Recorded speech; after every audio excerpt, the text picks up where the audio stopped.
কোনো এক শৈশবের দুপুরে নীল আকাশে উড়ন্ত ঘুড়ির মতো আমাদেরও ছিল কিছু স্বপ্ন, যা হাতছোঁয়া দূরত্বেই ভেসে বেড়াতো।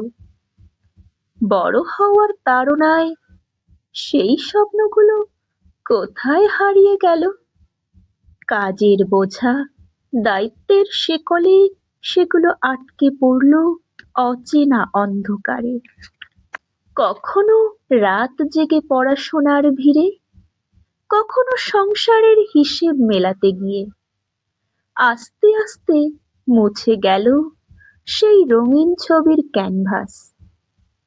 আজ হঠাৎ কোনো নিস্তব্ধ রাতে মনে হয়, যদি একবার ফিরে পাই সেই হারানো স্বপ্ন, যদি আবার শুরু করি নতুন করে অভিমানহীন শৈশবের পথ চলা।